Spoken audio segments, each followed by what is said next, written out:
Hi there, this is Raj here. Welcome to NRI Retirement Journey with Raj. Today, we are diving into an important topic for many overseas Indians approaching retirement, selecting the perfect country to retire in. With our roots in Indian culture and the experiences we have gathered in G7 countries, this decision involves more than just financial planning. It's about finding a place that feels like home. Let's explore the key factors you should consider. Firstly, let us talk about the cost of living and the quality of life. When selecting a retirement destination, it's crucial to ensure that your retirement savings will provide you with a comfortable lifestyle. Look at the cost of housing, groceries, utilities, and other everyday expenses. Websites like Numbeo can help you compare these costs across different countries. And remember, the estimates that you see in Numbeo are indicative. You should use that as a beginning point and then factor in with feedback from any of your friends who might be living in those areas. Because cost of living is a very, very subjective thing for somebody who is used to a very good quality of life. A one bedroom apartment might not be something that they would like to retire in. They may want a house. So there you see the wide range of difference that can happen just with accommodation. And then when it comes to food, that could be a whole different kettle of fish.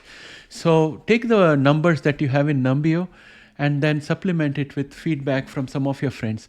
In this channel, I'll be trying to get people from different parts of the world who have settled in different parts of the world and ask them about the cost of living, and you can take notes. So look forward to future episodes on cost of living. But remember, affordability isn't the only aspect. Quality of life is equally important. Consider factors such as safety, cleanliness, and infrastructure.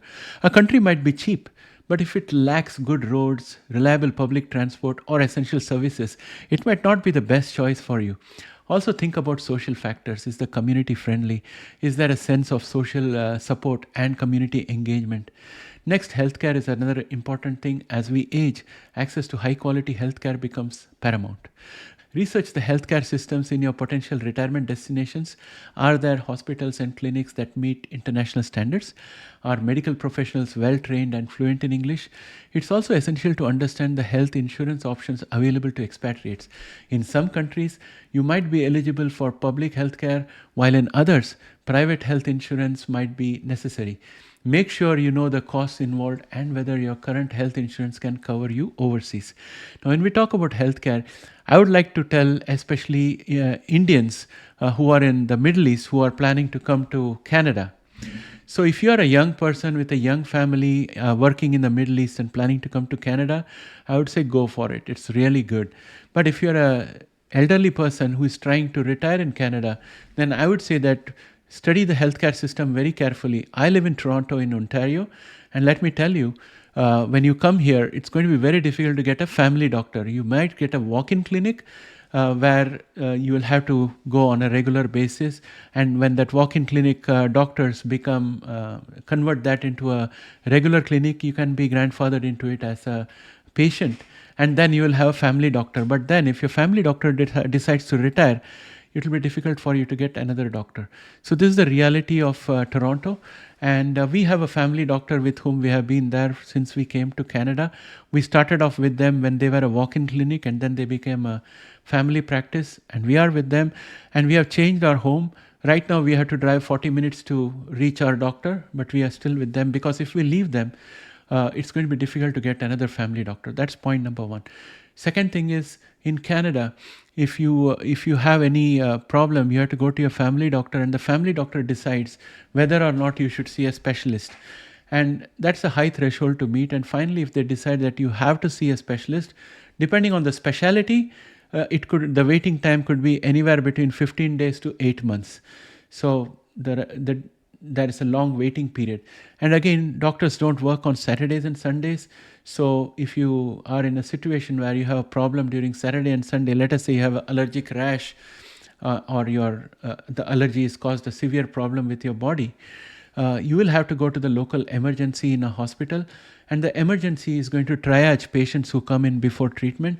So people who have had a car accident, who have got life-threatening injuries, they will be prioritized over you. And it's not uncommon for people to wait in the emergency for 7 or 8 hours, and sometimes while you're waiting, your condition has improved and you decide to go home and get back to your family doctor maybe when the weekend is over.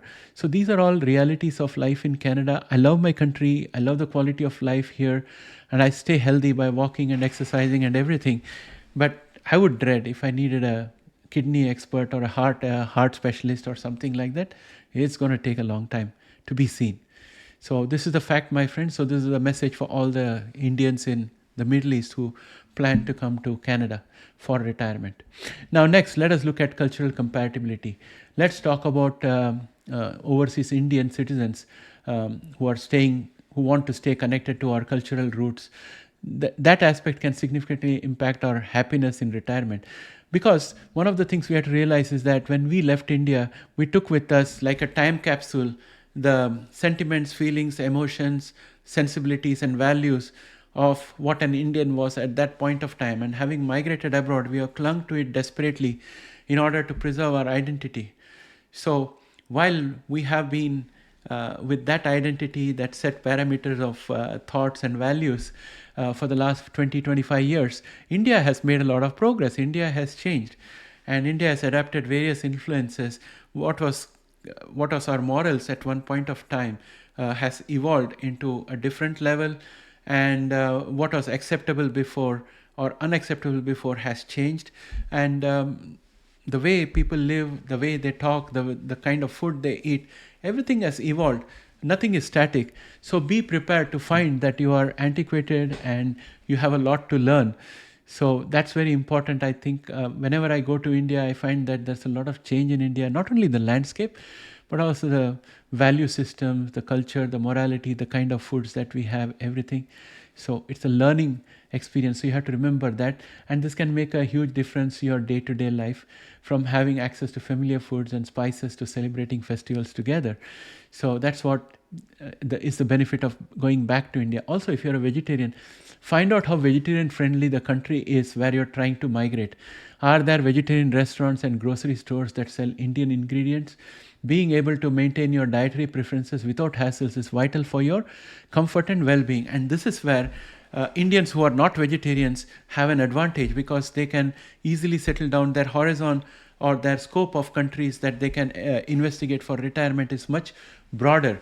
For a vegetarian Indian, that choice becomes much more narrower. Italian food is more conducive for vegetarianism, because you can always ask them not to include certain non-vegetarian components, and you can have a wide range of food to eat. Even Mexican food, for that matter, has got some vegetarian elements. So keep that aspect in mind. And the other thing is, another critical factor is the climate and environment. Do you prefer a tropical climate or colder climate? The weather can significantly affect your health and lifestyle. For instance, warmer climates are often preferred for their health benefits, like less arthritis pain. However, they can also come with challenges like higher humidity or need for air conditioning, bugs and pests and those kind of things. Consider the natural environment too. Do you want to be near oceans, mountains, or near a bustling city? The natural beauty of your surroundings can greatly enhance your retirement experience. So from that perspective, Indians in Canada definitely want to go out of Canada as they grow old, because our winters are very harsh. Of late, they have started getting a bit milder, but then the summers are also turning milder. Right now we are in summer, but I have to wear this jacket when I go out. So it's very unusual. So there is a lot of change taking place. So keep the climate issue also in your mind. And finally, don't overlook the legal and residency requirement. Every country has different visa regulations for retirees. Some offer retirement visas that are easy to obtain, while others have more stringent requirements. Research the tax implication of living abroad as well. Some countries have tax treaties with Canada or the country in which you live, which can prevent double taxation. So examine that. I've also spoken in a separate video about exit tax. If you don't know what is an exit tax and whether it applies to you, check out my video, go to the channel homepage, and you can see a chapter on exit taxes. So check that out. And also remember that as a Canadian, you can become a non-resident of Canada and avoid having to pay taxes on worldwide income. So check that with your chartered accountant if you are from Canada. If you are from some other country, check the aspect of how your country taxes you. and whether it has got double taxation treaty with the destination where you're going to retire, and also if your pensions are going to be taxed at the country that you plan to retire. So those are all very important consideration. Ensure that you understand the process of obtaining long-term residency or citizenship if that is your goal. Some countries might offer pathways to citizenship for retirees, which can simplify things like healthcare access and property ownership. Some countries also offer you concessions if you are on a retirement visa. Concessions were like lower cost for healthcare, lower cost for public transport, or sometimes free public transport. All those kind of benefits are there. So check it out. And I would also like you to seriously consider the concept of slow traveling. So slow traveling is very easy for people who live in countries like Canada, United States, UK, European Union, because our passport allows us to travel without visa for around 90 days in many countries. I think there are around 130 odd countries where you can do that. So if you have a passport like that, then you can just decide to book a Airbnb in one of those countries in a city of your choice or a place of your choice. Stay there as a local resident, buy vegetables and grocery from your local store, go to the local pub, go to the local cafe, frequent the places where locals are, try to build local connections and contacts, and see how easy it is or how hard it is to get integrated with the society.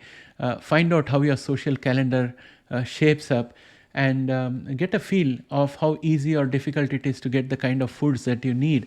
And staying for a period like 3 months is going to help you identify how the medical system works, how the transit works, and also get a feel of which part of the city is more conducive for you, and also to get in touch with the local expatriate communities and see if you can merge with them, and if that will be a happy experience for you in your old age. It allows you to live like a local, experiencing daily life firsthand. This way you can evaluate if the place truly suits your lifestyle and needs. And if you think it does, you can shortlist 2 or 3 such places, and then do a 180-day travel where you may want a special visa to stay for a longer period of time to experience it even more. And then during that period of time, you can develop local contacts who can help you find a rental and who can help you find places from where you can buy goods to create your new household. So all those things are possible. So slow traveling is a very important thing I would say you should consider.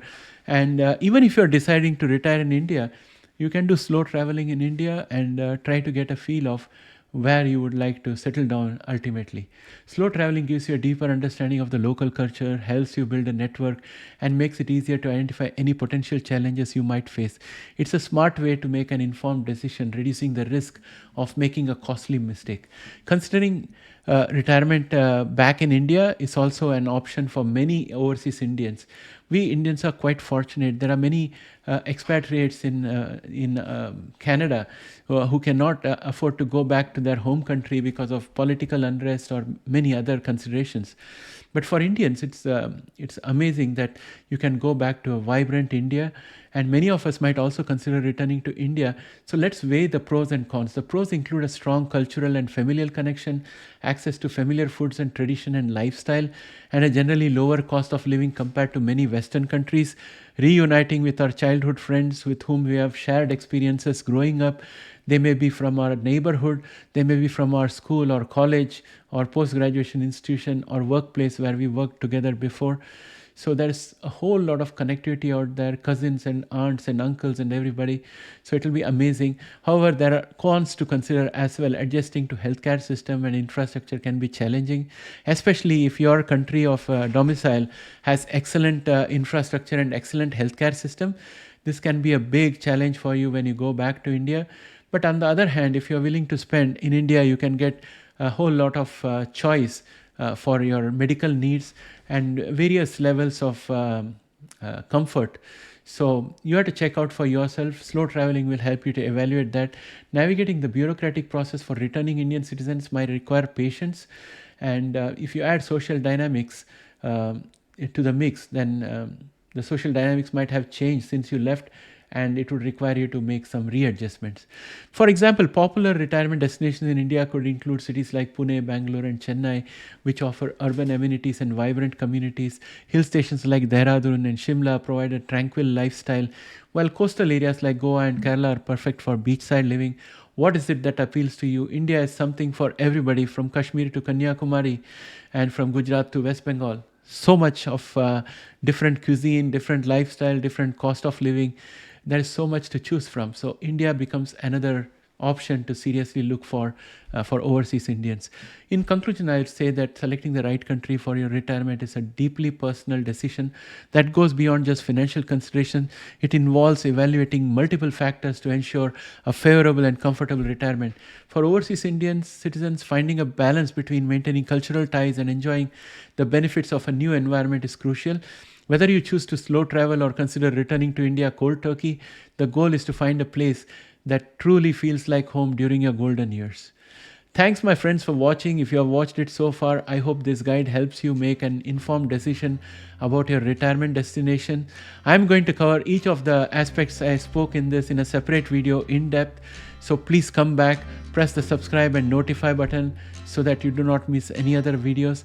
If you have any questions or want to share your thoughts, please leave a comment below. I'll reply to them. I'll consider them while making future videos. Don't forget to like, share and subscribe for more content like this. Take care and have a happy retirement. I'll catch up with you again in the next video. Till then, bye for now.